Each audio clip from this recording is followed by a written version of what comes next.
Welcome to the deep dive. Today we're looking at something pretty significant happening over at the Potter's House of Dallas. Bishop T.D. Jakes has made this announcement about the future leadership there, and it's not just a standard handover. Our source for this is the transcript from Bishop Jakes' announcement video right from their YouTube channel. It shows this is really a carefully planned multi-year thing focused on legacy. It really is. And what jumps out right away is the time frame. Bishop Jakes says he's been thinking about this, planning it for about 6 years, and specifically talking with Pastor Toure and Pastor Sarah for that long too. I mean, thinking 6 years out for a leadership transition, especially in, well, a huge church like that, that's quite strategic. Yeah, it really suggests they thought through all the complexities, right? Not just picking someone, but preparing them. Exactly. It's about mentoring, integrating them gradually. It feels like a very managed evolution, not just a decision. And you mentioned his motivation. It seems deeply tied to that idea of legacy. He talks about worrying that all the work, decades of it might just fade away if there isn't this intentional plan for the next generation. He frames it almost like a generational duty, making sure the impact doesn't just stop with him or his generation. That idea of a generational imperative, it really underscores this concern that, well, an organization's mission shouldn't just be tied to the founder. Precisely. For something to last, you need that transfer of knowledge, of values, of leadership across generations. It keeps things relevant. And the successes themselves, Pastor Toure and Pastor Sarah, they aren't exactly new faces there. The transcript says they moved to Dallas about 4 years ago. Yeah, which points to this period of, on-the-ground prep, getting immersed in the church, the community. And maybe the most interesting part is where Bishop Jakes reveals they've, effectively been running the church already since last November. He says before this formal announcement even happened. That's huge. It says a lot about the trust he has in them, doesn't it?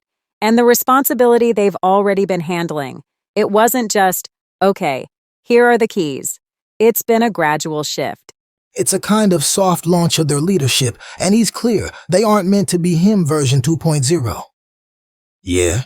He says nobody can replace him, but maybe they can extend the ministry, let him focus elsewhere. So what are the main drivers for him stepping back from the day-to-day stuff? Well, the transcript points to a few key things.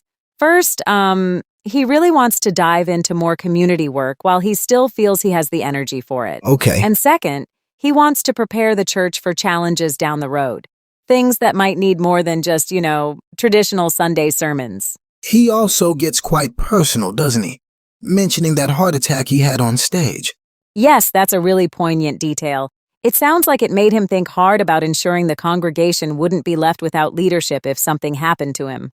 A real human moment. A reminder that even leaders face these vulnerabilities. Absolutely. Yeah.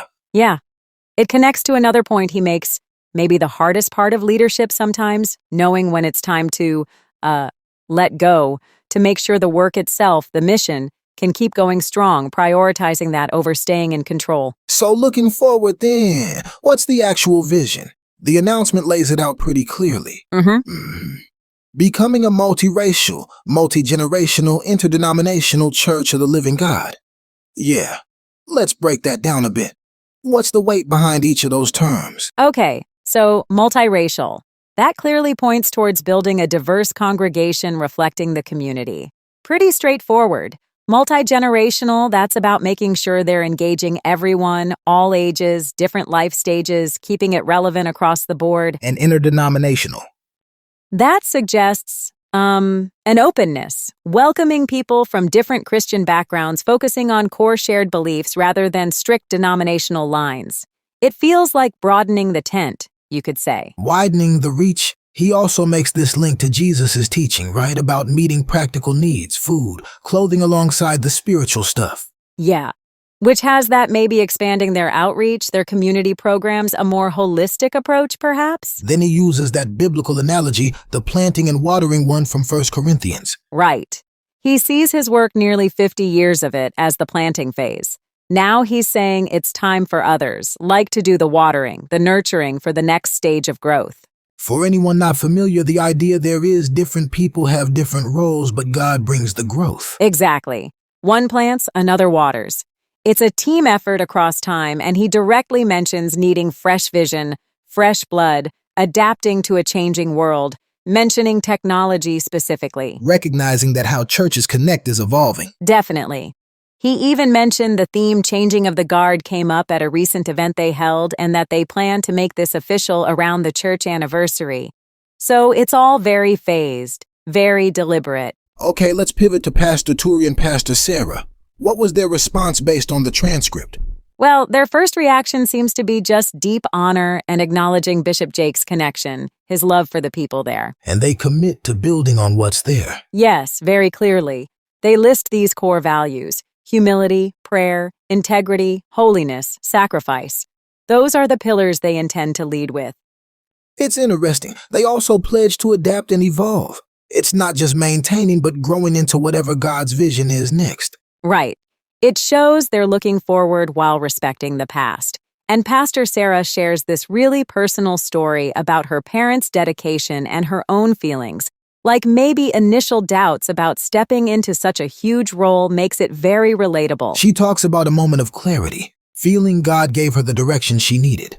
Described it as a GPS. Yeah, like finding divine guidance. It really emphasizes the faith aspect driving their decision. And it seems they're focused not just on the current members, but future ones too. Definitely. They talk about seeking God's will and considering the needs of people who aren't even there yet. It's a very long-term, outward-looking perspective. And their vision for impact seems pretty broad beyond just Dallas. Oh yeah, they mentioned Texas, Oklahoma, Nevada, even nationally. They believe the congregation collectively can make a big difference. Pastor Sarah used that image of Mary Magdalene at the tomb, the mix of great fear and joy. That really captures the feeling of a transition like this, doesn't it? It really does. That tension between the weight of it all and the excitement for what's new. And importantly, they both circle back to acknowledging the foundation Bishop and Mrs. Jakes built, promising to build on it. Respect for the legacy is key. Bishop Jakes also brings in another biblical reference from Malachi about turning the hearts of fathers to children and children to fathers. How does he connect that? He frames this whole transition as part of that divine sequence, a natural God-ordained progression between generations. So he sees it as collaboration, not just replacement. Exactly. He pictures this blend, the wisdom and experience from one generation mixing with the energy and innovation of the next.